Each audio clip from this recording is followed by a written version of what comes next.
আসসালামু আলাইকুম, স্বাগত জানাচ্ছি আরটিভির রাতের সংবাদে। আপনাদের সঙ্গে আছি আমি সৈয়দা সাদিয়া বেনাজির। মানবাধিকার লঙ্ঘনের অভিযোগ এনে র্যাবের সাবেক ও বর্তমান 7 কর্মকর্তার বিরুদ্ধে নিষেধাজ্ঞা দেয়ায় মার্কিন রাষ্ট্রদূতকে তলব করে অসন্তোষ জানিয়েছে ঢাকা। মার্কিন রাষ্ট্রদূত আর্ল মিলারকে পররাষ্ট্র মন্ত্রণালয়ে ডেকে এই অসন্তোষের কথা জানানো হয়। এদিকে র্যাব কর্মকর্তাদের বিরুদ্ধে মানবাধিকার লঙ্ঘনের অভিযোগ সঠিক নয় বলে মন্তব্য করেছেন স্বরাষ্ট্রমন্ত্রী। সাদিয়া কানাজিজের রিপোর্টে বিস্তারিত। আন্তর্জাতিক মানবাধিকার দিবস উপলক্ষে 10 ডিসেম্বর যুক্তরাষ্ট্রের ট্রেজারি ও স্টেট ডিপার্টমেন্ট র্যাবের বর্তমান ও সাবেক 7 কর্মকর্তার উপর মানবাধিকার লঙ্ঘনের অভিযোগ এনে যুক্তরাষ্ট্রে প্রবেশে নিষেধাজ্ঞা আরোপ করে। এর মধ্যে পুলিশের আইজি ও র্যাবের বর্তমান মহাপরিচালকের নামও রয়েছে। এ বিষয়ে অসন্তোষ জানাতে সকালেই ঢাকায় নিযুক্ত মার্কিন রাষ্ট্রদূত আর্ল মিলারকে পররাষ্ট্র মন্ত্রণালয়ে তলব করা হয়। বাংলাদেশ সরকারের সাথে কোনো আলোচনা ছাড়াই যুক্তরাষ্ট্রের একতরফা সিদ্ধান্তে হতাশা জানান পররাষ্ট্র সচিব মাসুদ বিন মোমেন। যুক্তরাষ্ট্রের এই পদক্ষেপকে খুবই দুঃখজনক বলে মন্তব্য করেন পররাষ্ট্রমন্ত্রী একে আব্দুল মোমেন। তিনি বলেন, প্রতিবছর যুক্তরাষ্ট্রে 6 লাখ মানুষ নিখোঁজ হন। তাদের মতো পরিপক্ক দেশে যা কাম্য নয়। যে দেশগুলো উন্নতি করে, যেগুলো দেশের সরকার আপনার ভালো কাজ করে, অনেক সময় তাদের উপরে আক্রমণ হয়। আপনি দেশের মানুষের জন্য মঙ্গল করলে অনেক সময় আউট অফ জেলাসি অনেকে অনেক কিছু করে। So we don't know yet. র্যাবের মুখপাত্র কমান্ডার খন্দকার আল মঈন বলেন, র্যাব মানবাধিকার লঙ্ঘন করে না, বরং মানবাধিকার রক্ষায় কাজ করে যাচ্ছে। র্যাব মানবাধিকার লুণ্ঠন করে না, র্যাব মানবাধিকার রক্ষা করে। যে র্যাবের বিরুদ্ধে যে অভিযোগ আনা হয়েছে, আমরা মনে করি সেটা ভিত্তিহীন। বাট এটা অবশ্যই আমরা যখন অভিযোগটি পাবো লিখিত হবে, তখন হয়তো আমরা সেটা নিরীক্ষা করে বলতে পারবো যে এখানে আসলে কি রয়েছে। অপর এক অনুষ্ঠানে স্বরাষ্ট্রমন্ত্রী আসাদুজ্জামান খান কামাল এ অভিযোগ সঠিক নয় বলে মন্তব্য করেন। তিনি বলেন, আইন শৃঙ্খলা বাহিনীর কেউ ইচ্ছে করে ক্রসফায়ার কিংবা গুলি করতে পারে না। আমাদের সিস্টেম কিন্তু খুব সুন্দর সিস্টেম, কাজে এই সিস্টেমে কেউ ইচ্ছা করে ক্রসফায়ার কিংবা ইচ্ছা করে কেউ গুলি করতে পারেন না। এবং যারা এই সমস্ত ঘটনার পিছনে আপনার সবগুলি যথাযথ কারণ ছিল বলেই প্রতীয়মান হয়েছে আমাদের বিগত দিনে। আপনার এই সমস্ত ঘটনা শুধু আমাদের দেশ নয়, পৃথিবীর সব দেশেই এগুলো চলছে এবং এগুলো চালু আছে। দেশে বন্দুকযুদ্ধের সব ঘটনারই জুডিশিয়াল ইনকোয়ারি হয়েছে। কারো গাফিলতি থাকলে ব্যবস্থা নেওয়া হয় বলেও জানান মন্ত্রী। সবগুলোর কিন্তু একটা জুডিশিয়াল ইনকোয়ারি হয়। সাদিয়া কানিজ, আরটিভি, ঢাকা। বিএনপি মহাসচিব মির্জা ফখরুল ইসলাম আলমগীর সহ দলটির নেতারা বলেছেন, আইজিপি বেনজির আহমেদ সহ র্যাবের যারা মানবাধিকার লঙ্ঘন করেছেন তাদের বিরুদ্ধে সরকার কি ব্যবস্থা নেয় সেটি বিএনপি দেখতে চায়। মানবাধিকার লঙ্ঘনের অভিযোগে র্যাব কর্মকর্তাদের আমেরিকা প্রবেশে নিষেধাজ্ঞা দেশের জন্য লজ্জাজনক বলেও মন্তব্য করেছেন তারা। মায়েদুর রহমান রুবেল জানাচ্ছেন বিস্তারিত। বিএনপি চেয়ারপারসন বেগম খালেদা জিয়ার মুক্তি ও বিদেশে সুচিকিৎসার দাবিতে ঢাকা রিপোর্টার্স ইউনিটিতে এই আলোচনা সভার আয়োজন করে ন্যাশনাল পিপলস পার্টি। বক্তারা বলেন, মৃত্যুর সঙ্গে পাঞ্জা লড়ছেন খালেদা জিয়া। তিনি না থাকলে তাদের পথ নিষ্কণ্টক হবে বলে মনে করার কোনো কারণ নেই। শান্তিপূর্ণভাবে একটা ক্ষমতা হস্তান্তরের পথ বের করা যায়। প্রধান অতিথির বক্তব্যে মির্জা ফখরুল বলেন, যারা নিরীহ মানুষকে হত্যা করে, মানুষের অধিকার হরণ করে, তাদের এমন পরিণতি হবেই। বলেন, এসব কারণে গণতন্ত্রের সম্মেলনে বাংলাদেশকে ডাকা হয়নি। মার্কিন যুক্তরাষ্ট্র আপনার নিষেধাজ্ঞা জারি করেছে বেনজির ও র্যাব প্রধানের উপরে। আমি এটাকে চমক মনে করি। আমি এটাকে মনে করি অবশ্যম্ভাবী পরিণতি। এটাই তাদের পরিণতি, এই জন্যে যে এই ধরনের যারা মানবাধিকার লঙ্ঘন করে, যারা মানুষের অধিকারকে কেড়ে নেয়, যারা জনগণকে হত্যা করে, তাদেরকে এইভাবেই তাদের পরিণতি এইভাবেই আসে। গত 1 যুগ ধরে বাংলাদেশে গণতন্ত্রকে গলা টিপে হত্যা করা হয়েছে বলে বিএনপির দাবি সত্য প্রমাণিত হলো বলে মনে করেন দলটির সিনিয়র নেতা ডক্টর মোশাররফ হোসেন। আইন শৃঙ্খলা বাহিনীর শীর্ষ কর্তাদের বিরুদ্ধে এমন নিষেধাজ্ঞা পুরো বাহিনীকে বিতর্কিত করছে বলেও মনে করেন তিনি। এই বাংলাদেশের সংস্থার একটি সংস্থা আমেরিকায় স্যাংশন নিষেধাজ্ঞা প্রাপ্ত হলো। কিছু কর্মকর্তা যারা এই বাংলাদেশে বিভিন্ন পদে আজকে আছেন, তাদেরকে নিষিদ্ধ ঘোষণা করা হলো। এটা অত্যন্ত লজ্জাজনক ব্যাপার। মানবাধিকার লঙ্ঘনের অভিযোগে র্যাবের সাবেক ও বর্তমান সহ 6 কর্মকর্তার উপর যুক্তরাষ্ট্রে প্রবেশের নিষেধাজ্ঞার জন্য প্রধানমন্ত্রীর আশকারাকে দায়ী করেছেন রুহুল কবির রিজভী। এখানে কবরের শান্তি বিরাজ করবে, এই কবরের নিঃসঙ্গতা চায় হচ্ছে এই সরকার, যার কারণে বিরোধী দল এবং তার যে অস্তিত্ব সে অস্তিত্ব বিনাশ করতে চায়। মাইদুর রহমান রুবেল, RTV, ঢাকা। আওয়ামী লীগের সাধারণ সম্পাদক ওবায়দুল কাদের বলেছেন, বিএনপি নেতারা সরকারের ওপর গুম খুনের দায় চাপিয়ে রাজনীতির মাঠ গরমের ব্যর্থ চেষ্টা করছেন। এদিকে 7 র্যাব কর্মকর্তা যুক্তরাষ্ট্রে প্রবেশে নিষেধাজ্ঞার বিষয়ে তথ্যমন্ত্রী বললেন, এ ধরনের নিষেধাজ্ঞা উদ্দেশ্য প্রণোদিত। আর প্রধানমন্ত্রীকে নিয়ে বিএনপি নেতা আলালের কুরুচিপূর্ণ বক্তব্যের প্রতিক্রিয়ায় শিক্ষামন্ত্রী ডাক্তার দীপু মনি বললেন, সভ্য সমাজ তার এ বক্তব্য মেনে নেবে না। রাহান শোভনের রিপোর্ট। শনিবার সকালে নিজ বাসভবনে দেশের সমসাময়িক বিষয় নিয়ে ব্রিফিং করেন আওয়ামী লীগের সাধারণ সম্পাদক ওবায়দুল কাদের। বলেন, বিএনপি নেতারা মনন মগজে গুম, হত্যা, ষড়যন্ত্র এবং মানবাধিকার লঙ্ঘনের বিষয়গুলো বহন করছে। চট্টগ্রামে বিএনপি নেতা জামাল উদ্দিনকে গুম এবং হত্যার বিষয়টি সেটি প্রমাণ করে। বিএনপি নেতারা আজকাল গুম নিয়ে মাঠ গরম করার ব্যর্থ চেষ্টা করছেন। চট্টগ্রামে বিএনপি নেতা জামাল উদ্দিনকে গুম এবং হত্যার সাথে কারা জড়িত ছিল, তখনও তারা আওয়ামী লীগের উপরই দৌড় চাপিয়েছিল, কিন্তু পরবর্তীতে প্রমাণ হয় বিএনপি নেতারাই জামাল উদ্দিন অপহরণ ও হত্যার সঙ্গে জড়িত। আর যুক্তরাষ্ট্রে 7 র্যাব কর্মকর্তার প্রবেশের নিষেধাজ্ঞার বিষয়ে তথ্যমন্ত্রী ডক্টর হাসান মাহমুদ বলেন, তাদের সিদ্ধান্ত উদ্দেশ্য প্রণোদিত ও একপেশে। এমন অনেক দেশ ও গোষ্ঠী আছেন যাদের বিরুদ্ধে যুক্তরাষ্ট্র প্রথমে নিষেধাজ্ঞা জারি করেছেন, পরে আবার তারাই তাদের লাল গালিচায় অভ্যর্থনা দিয়েছেন। ভারতের বর্তমান প্রধানমন্ত্রী শ্রী নরেন্দ্র মোদীর বিরুদ্ধে মার্কিন যুক্তরাষ্ট্র ট্রাভেল ব্যান আরোপ করেছে, আর সেই নরেন্দ্র মোদীকে তারা পরবর্তীতে লাল গালিচা সংবর্ধনা দিয়ে অভ্যর্থনা জানিয়েছে মার্কিন যুক্তরাষ্ট্র। অন্যদিকে প্রধানমন্ত্রী শেখ হাসিনাকে নিয়ে বিএনপি নেতা মোয়াজ্জেম হোসেন আলালের বক্তব্যের কড়া সমালোচনা করে তাকে বিচারের কাঠগড়ায় দাঁড় করানোর হুঁশিয়ারি দেন শিক্ষামন্ত্রী ডাক্তার দীপু মনি। শেখ হাসিনা সম্পর্কে অত্যন্ত কুরুচিপূর্ণ, অধ্যত্বপূর্ণ কটূক্তি করেছেন, যা কোনোভাবেই কারো কাছেই কোনো সভ্য সমাজে গ্রহণযোগ্য হতে পারে না। দেশে যে প্রচলিত আইন রয়েছে এই ধরনের অত্যন্তপূর্ণ কটূক্তির বিরুদ্ধে সেই আইন প্রয়োগ করা হোক, আমি সেটি কামনা করি। রায়হান শোভন, RTV, ঢাকা। দেশে করোনা ভাইরাসের নতুন ধরন ওমিক্রন শনাক্ত হয়েছে। জিম্বাবুয়ে ফেরত বাংলাদেশি নারী ক্রিকেট দলের 2 সদস্যের দেহে করোনা ভাইরাসের ওমিক্রন শনাক্ত হয়েছে বলে জানিয়েছেন স্বাস্থ্যমন্ত্রী জাহিদ মালেক। ঢাকা শিশু হাসপাতালে আয়োজিত অনুষ্ঠান শেষে সাংবাদিকদের এ তথ্য জানান তিনি। আরও জানাচ্ছেন জাহিদ রহমান। অমিক্রন ছড়িয়ে পড়েছে সারা বিশ্বে, তার ছোবল এবার বাংলাদেশে। 1 ডিসেম্বর জিম্বাবুয়ে থেকে দেশে ফেরা নারী ক্রিকেট দলের 2 ক্রিকেটার করোনা আক্রান্ত খবর মিলে 6 ডিসেম্বর। ঢাকা শিশু হাসপাতালে এক অনুষ্ঠান শেষে স্বাস্থ্যমন্ত্রী বলেন, নারী ক্রিকেটারের দেহে অমিক্রনের অস্তিত্ব পাওয়া গেছে। প্রায় টেস্ট করেছি 4-5টা। টেস্ট করার পরে দেখা গেল 2 জনের গায়ে অমিক্রন এই ভাইরাসটি পাওয়া গেল। তাদেরকে আমরা ওখানে পুরো টিমকেই এখন কোয়ারেন্টাইনে আছে এবং তারা ভালো আছে। স্বাস্থ্যমন্ত্রী জানান, তাদের সুচিকিৎসা দেওয়া হচ্ছে, পুরোপুরি সেরে উঠতে 2 সপ্তাহ সময় লাগবে।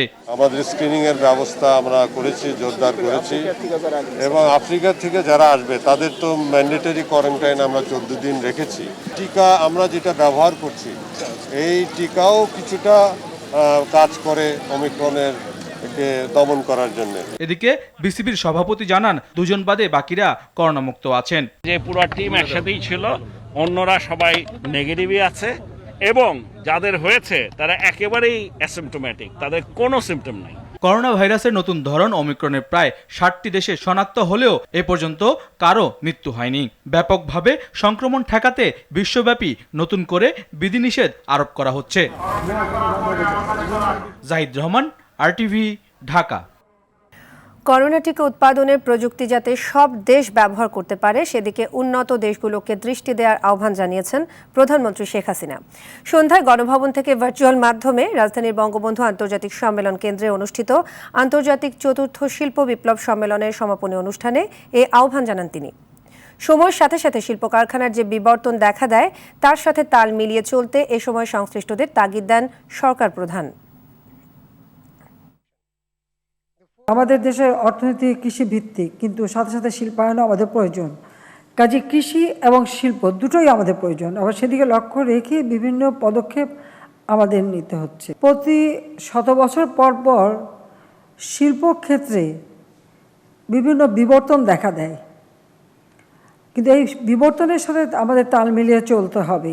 অত্যাধুনিক প্রযুক্তি জ্ঞান সম্পন্ন শক্তিতে জনশক্তিতে রূপান্তর করতে আমরা প্রতিশ্রুতিবদ্ধ।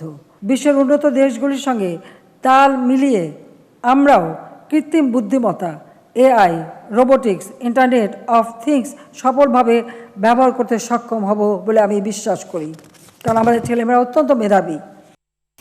বিতর্কিত বাংলাদেশি রাজনীতিক এবং সংসদ সদস্য ডাক্তার মুরাদ হাসানকে কানাডায় ঢুকতে দেয়নি দেশটির বর্ডার সার্ভিস এজেন্সি।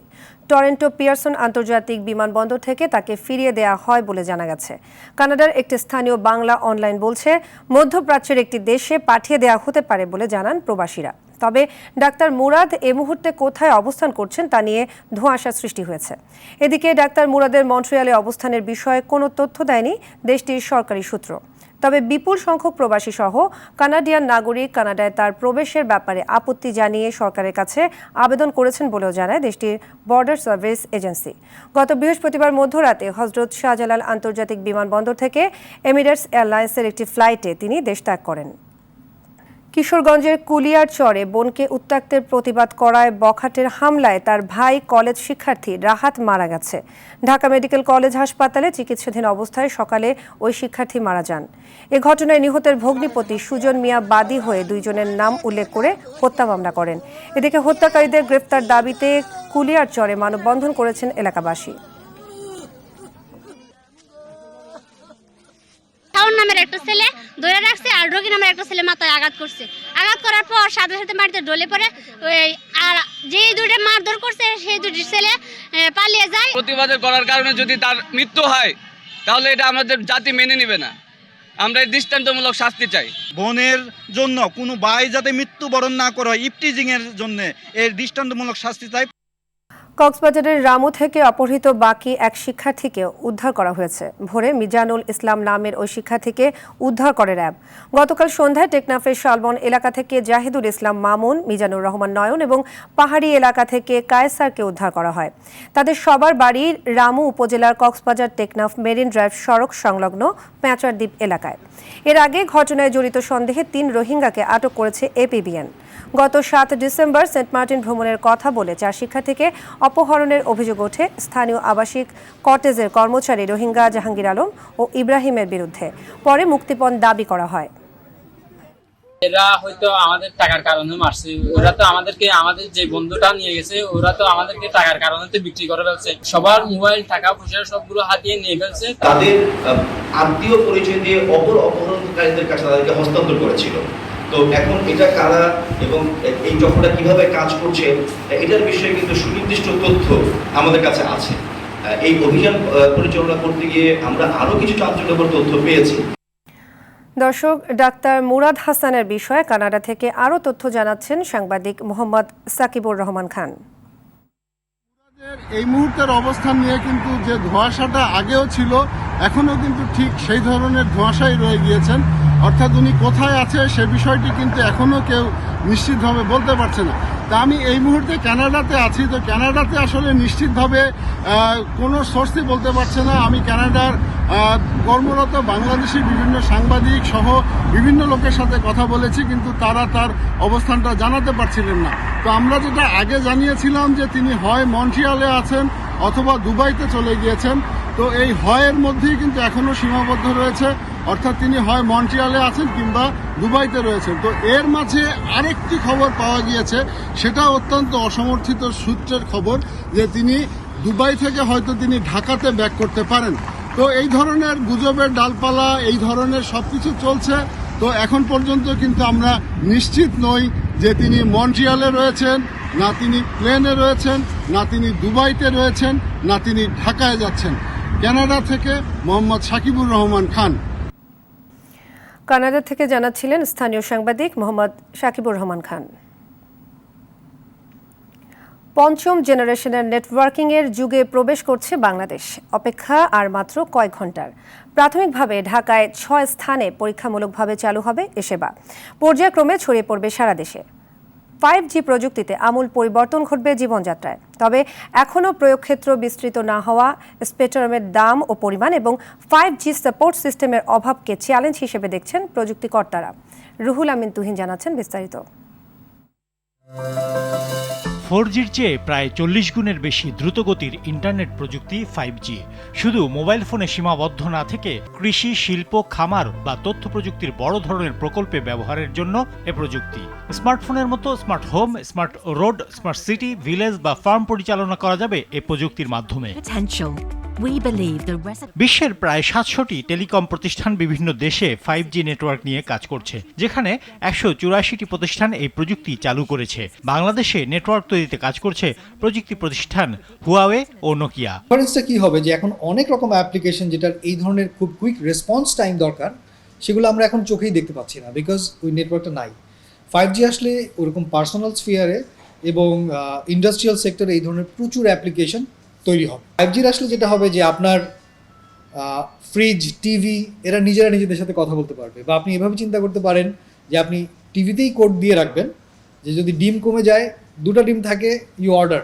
শুরুতেই 6টি স্থানে পরীক্ষামূলকভাবে চালু হচ্ছে 5G প্রযুক্তি। পুরোপুরি সেবা পেতে 2022 সাল নাগাদ সময় লাগবে বলে মনে করেন টেলিটকের ব্যবস্থাপনা পরিচালক। এর 4টা সাইট হলো ঢাকা শহরে এবং 2টো সাইট ঢাকার বাইরে। মেনলি ইন্ডাস্ট্রিয়াল অ্যাপ্লিকেশনে এটার অ্যাপ্লিকেশনটা খুব বেশি, যে কোনো ধরনের ইন্ডাস্ট্রিতে, যে আমি রোবোটিক্স কন্ট্রোল, কোয়ালিটি কন্ট্রোল চাইনি কিনা, প্যাকেজিংটাকে চাই কিনা, আমি আমার এগ্রিকালচার সাইডে আমি কি ধরনের আমি সেন্সার চাই, আমি মেডিকেল সাইডে রোবোটিক সার্জারি চাচ্ছি কিনা।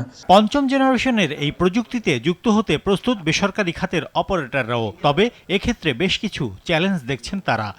সিস্টেমটা সেটা তৈরি করার জন্য সরকারের বেশ কিছু গো হেডের প্রয়োজন আছে। এগুলো যদি হয়ে যায় সেক্ষেত্রে আমরাও 5G নিয়ে আসতে পারবো। আপনার যদি আসলে 5G ডিভাইস না থাকে, 5G'র জন্য যেসব ইকুইপমেন্ট লাগবে সেগুলো যদি এক্সপেন্সিভ হয়ে যায়, কারণ আপনাকে যদি সেগুলো ইম্পোর্ট করতে গিয়ে অনেক বেশি ট্যাক্স আরোপ করা হয়, তখন আপনার এটা সামর্থ্যের বাইরে চলে যাবে। 6 গিগাহার্জের মতো রেডিও ফ্রিকোয়েন্সির সক্ষমতার কারণে দৈনন্দিন জীবনের প্রায় সব কাজে সহায়ক হবে এই প্রযুক্তি। ডিজিটাল বাংলাদেশের স্বপ্ন পূরণে আরও এক ধাপ এগিয়ে নেবে 5G। রুহুল আমিন তুহিন, RTV, ঢাকা। করোনায় যখন পুরো বিশ্ব পিছিয়ে পড়ছে, তখন দেশ দুর্বার গতিতে এগিয়ে চলছে বলে জানালেন সাবেক শিল্পমন্ত্রী আমির হোসেন আমু। বলেন, বঙ্গবন্ধু শুধু পাকিস্তানিদের বিরুদ্ধে আন্দোলন সংগ্রামী করেননি, কাজ করেছেন দেশের মানুষের ভাগ্য উন্নয়নে। সে ধারাবাহিকতা বজায় রেখেছেন বঙ্গবন্ধুর কন্যা প্রধানমন্ত্রী শেখ হাসিনা। সন্ধ্যায় রাজধানীর হাতিরঝিলে লাল সবুজের বিজয় মহোৎসবের প্রধান অতিথির বক্তব্যে তিনি এসব কথা বলেন। অনুষ্ঠানে সভাপতির বক্তব্যে আয়োজক সংগঠন FBCCI এর সভাপতি মোহাম্মদ জসিমউদ্দিন বলেন, প্রধানমন্ত্রী শেখ হাসিনার নেতৃত্বের কারণেই এত উন্নয়ন সম্ভব হচ্ছে। শিল্প কারখানা প্রসারিত হচ্ছে। উৎসবের 11তম দিনে মঞ্চ মাতান ঢালিউড তারকা নীরব, বিদ্যা সিনহা মিম, তমা মির্জা, ববি, সাইমন, শিরিন শিলা, কণ্ঠশিল্পী মেহেরিন, হৃদয় খান ও কণা। নেতৃত্বে আমরা 50 বছর বিজয় উৎসব, 50 বছরের আমাদের সুবর্ণ জয়ন্তী উদযাপন করছি। স্বাধীনতা এবং মুক্তিযুদ্ধ নিয়ে নির্মিত হয়েছে অনেক পূর্ণদৈর্ঘ্য এবং স্বল্পদৈর্ঘ্য সিনেমা, যার মাধ্যমে শিল্পীরা তাদের নিপুণ অভিনয় দিয়ে ফুটিয়ে তুলেছে স্বাধীনতা যুদ্ধের ইতিহাস, যা নতুন প্রজন্মকে এদেশকে ভালোবাসতে উজ্জীবিত করবে। এত প্রণোদনা দেওয়ার পর, এত সাহায্য সহযোগিতা করার পর, এত কিছুর পরেও আজকে কিন্তু বাংলাদেশ দাঁড়িয়ে আছে। সুতরাং আজকে অবশ্যই আমি FBCCI নেতৃবৃন্দ, যারা কঠোর পরিশ্রম করে, যারা গার্মেন্টসের নেতৃবৃন্দ, যারা কাজ করে বাংলাদেশের অর্থনীতিকে সুদৃঢ় করে রাখছেন, তাদেরকে আমি ধন্যবাদ জানাই। SDG লক্ষ্যমাত্রা পূরণে সরকারের পাশাপাশি ব্যবসায়ীদেরও নিজ নিজ ক্ষেত্র থেকে চ্যালেঞ্জ নিয়ে এগিয়ে যেতে হবে। কলকারখানা স্থাপনে পরিবেশের ক্ষতি না হয় এ বিষয়ে নজর রাখার তাগিদ দিলেন FBCCI সভাপতি মোহাম্মদ জসিমউদ্দিন। গুলশানে জাপানি স্যানিটারি পণ্য নির্মাতা প্রতিষ্ঠান লিক্সিলের প্রথম এক্সপেরিয়েন্স সেন্টার উদ্বোধনী অনুষ্ঠানে তিনি একথা বলেন। লিক্সিলের একমাত্র পরিবেশক প্রতিষ্ঠান তিলোত্তমা বাংলা গ্রুপের তত্ত্বাবধানে এ অনুষ্ঠানে আরও উপস্থিত ছিলেন স্থপতি ইনস্টিটিউটের সভাপতি স্থপতি মোবাশের হোসেন, তিলোত্তমা বাংলা গ্রুপের চেয়ারম্যান জোয়ারদার নওশের আলী ও CEO শাহরিয়ার সাজ্জাদ। 31 সালে আমরা মধ্যম আয়ের দেশ হব, 41 সালে উন্নত দেশ হব।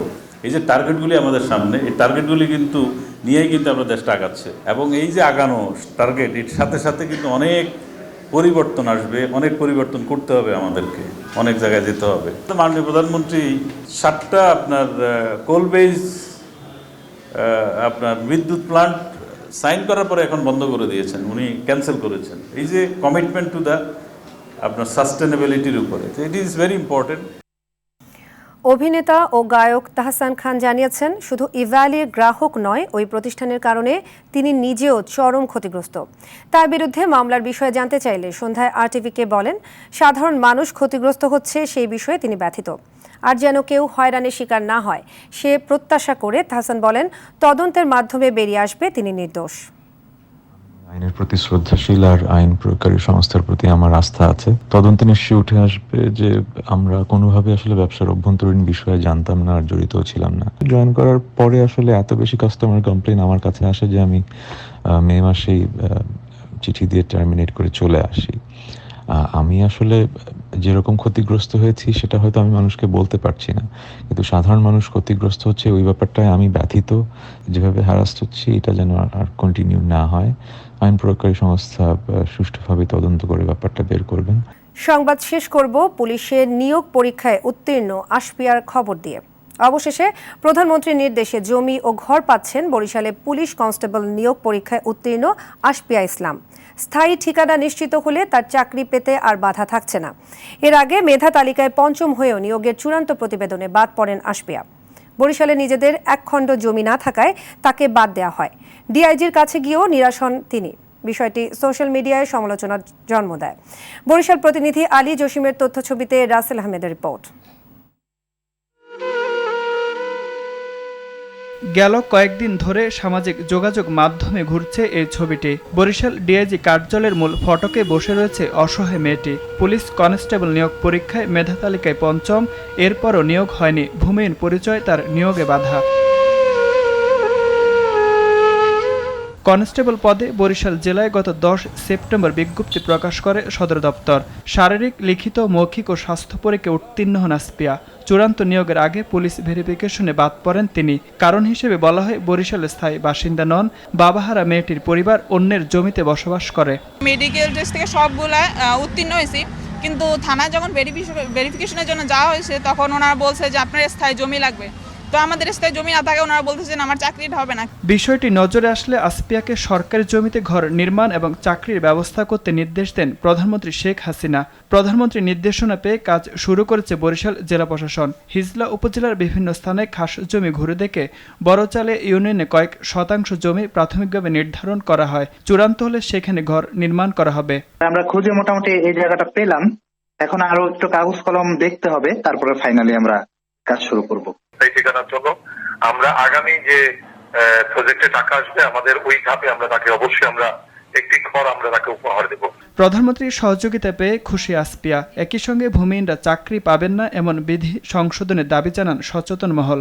আমাকে বলা হয়েছে তোমাদের এই জায়গায় ঘরটা হবে, এখানে কি কোনো অসুবিধা হবে? আমি বলছি না স্যার, কোনো অসুবিধা হবে না, আপনি যেখানে নেন আমাদের কোনো অসুবিধা নেই। পরে ওইখানে উনি জায়গাটা দিতে। যদি এরকম কোনো নিয়ম নীতি থাকে পরিবর্তন এবং পরিবর্তন করে এই মেয়েকে অবশ্যই নেওয়া উচিত। দ্রুত জমি ও ঘর পেলে পুলিশের চাকরি নিয়ে শঙ্কার অবসান ঘটবে, স্বাবলম্বী হবে দরিদ্র পরিবারটি, এমন প্রত্যাশা সবার। রাসেল আহমেদ, আরটিভি। রাতের সংবাদ এ পর্যন্তই। সবশেষ সংবাদ জানতে যে কোনো মোবাইল ফোন থেকে 24141 নম্বরে ডায়াল করুন। ধন্যবাদ সবাইকে সঙ্গে থাকার জন্য।